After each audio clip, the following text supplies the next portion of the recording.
Told you he existed. I've been talking about that guy on the show forever. I don't know what his deal is. I don't know why he tramps up and down the road with a t-shirt hanging off the back of his bike. You can clearly see he doesn't have a box or saddlebags or book bag or anything else on him that he could store more shirts in if he was selling shirts.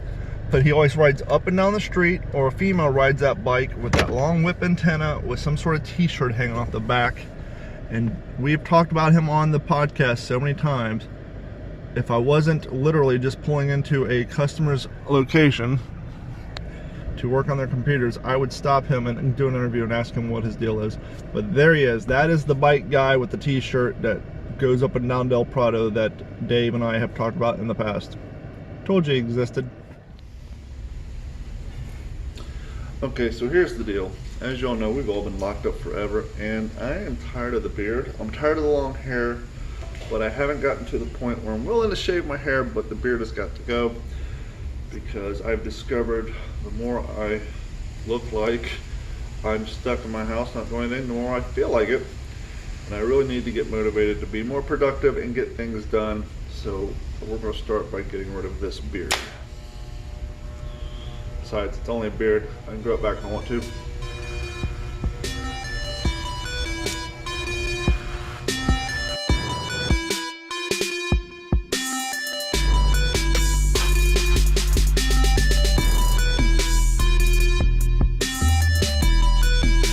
Done. There's a good look. What do you think? Should I sport this all day?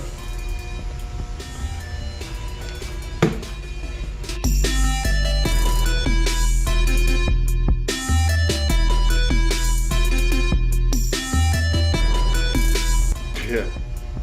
Get around town like this.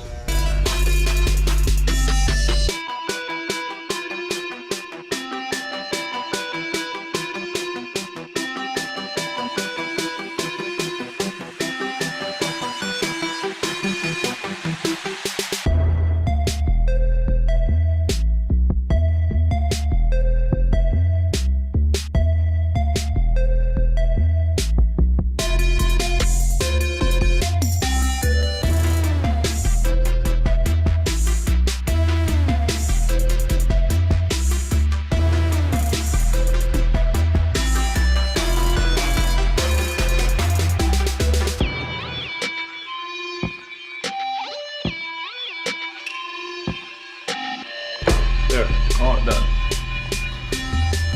Yeah, definitely see the old second chin. But anyhow, it's a start. What is going on? What is going on? Oh boy. Sorry, my mind is so inundated with all the crap that's going on. You turn on the news, you hear one thing. You turn on podcasts, you hear other things that make more sense about kind of how, I don't know. We ain't got to get into it. You know what I'm talking about.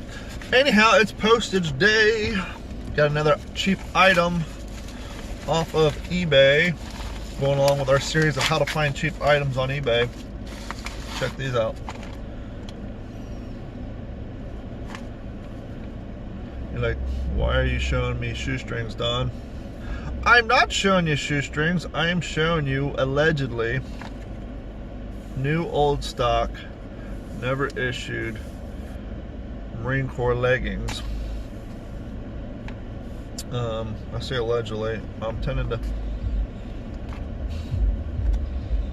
I don't know, they smell kind of original, but I've never seen a pair of leggings with the shoestring thingy on it. So maybe these are reproduction, maybe they're original. Comment but down below if you know if original leggings had the shoestring thingy on the bottom of them. The other one doesn't. They do feel stiff. I've had other new old stock shoestrings. I've had shoestrings come in, I know, had these on them, so I guess it would make sense that the leggings would too. They are very stiff and they have that original smell, so I'm going to go with yes. But the reason I needed these is, well, I have 2 pairs of original Marine Corps leggings that fit me that I have acquired through the years, but one pair of them, the legging shoestrings dry rotted and broke, and so I needed a second set of shoestrings. Well, not shoestrings, but legging strings, and I really didn't want to I don't know. I guess it was never so important that I needed to spend a lot of money on them, because as I said, I do have 2 pair, and the only difference between the pair is one pair is the original brass hooks and the other pair have the black hooks on it. So depending on what era of impression from Marine Corps I'm doing, if it's Guadalcanal early or if it's later war, would depend on the leggings I wear. But anyhow, I'll have to check. I haven't looked. I think I got those for $5 free shipping off eBay, and like I said, they're supposed to be new old stock. So that's one more thing I got out of the way. So one of the things I've been working on is my D-Day impression. As we discussed previously when we talked about my reproduction gas mask bag and the original vest that I got off my buddy Art.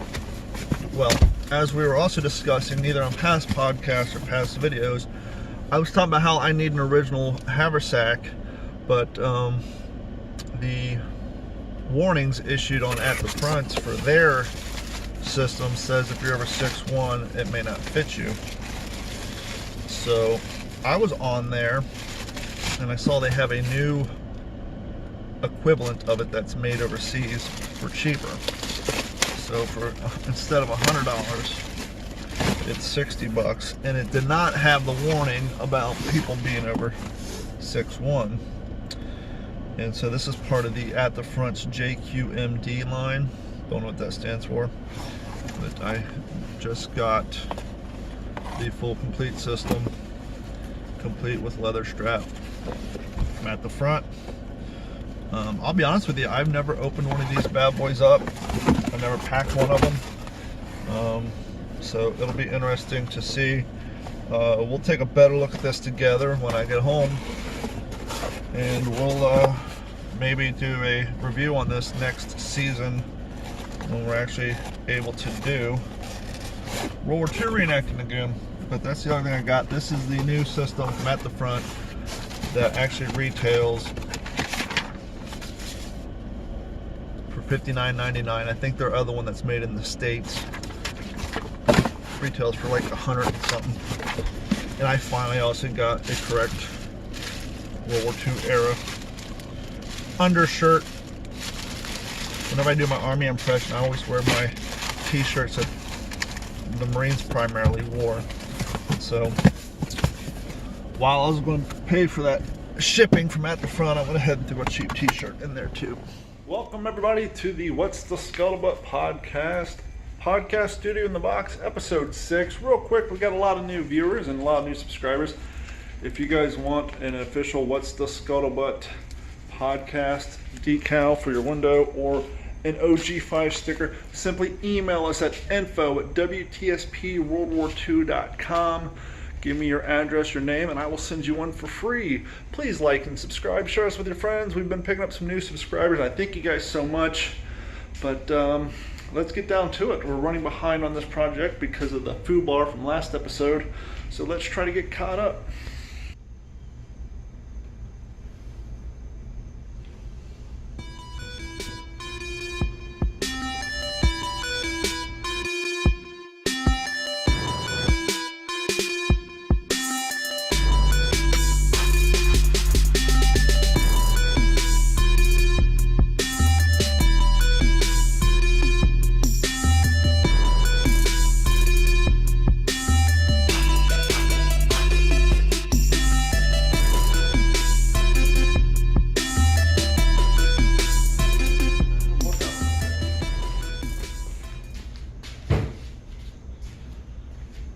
Okay, so here's the problem I'm facing.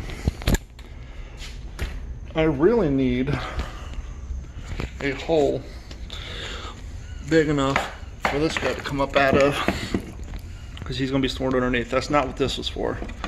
The purpose of this hole is basically I got to run 2 wires from the main out into this input, and I don't want a bunch of wire laying up here in the way. So it's going to go out, tuck down here, come back out and into there. So we have nice clean wire management. Underneath, we got the power plugged in. The power then goes down to this power strip that I went ahead and affixed to the inside, as well as that. Where we're at in our project now is Sorry, you guys all right? I hope I didn't hurt you. Let me get your hair out of your face here. Sorry about that. Who knew that 1950s Coke coolers didn't make great tripods?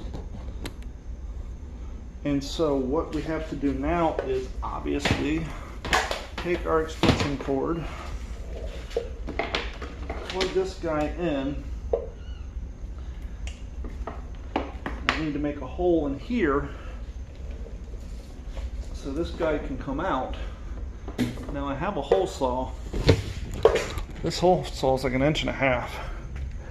I need like a 1/2 inch hole saw, which I think I may have in my truck. But it is 11 p.m. and I don't know if I need to go dig through my truck. I guess I ought to.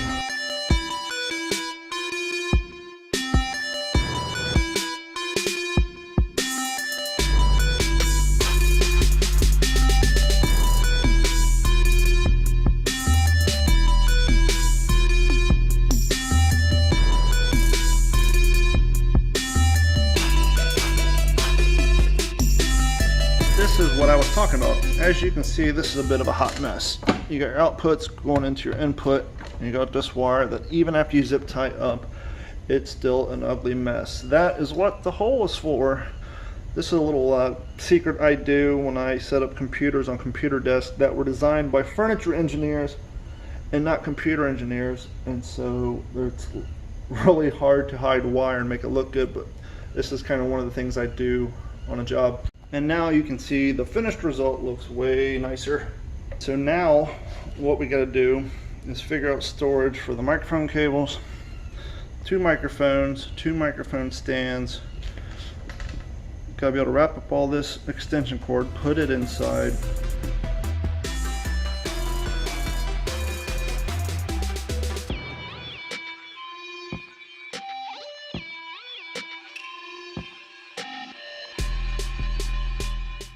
This has been a Digital 410 production.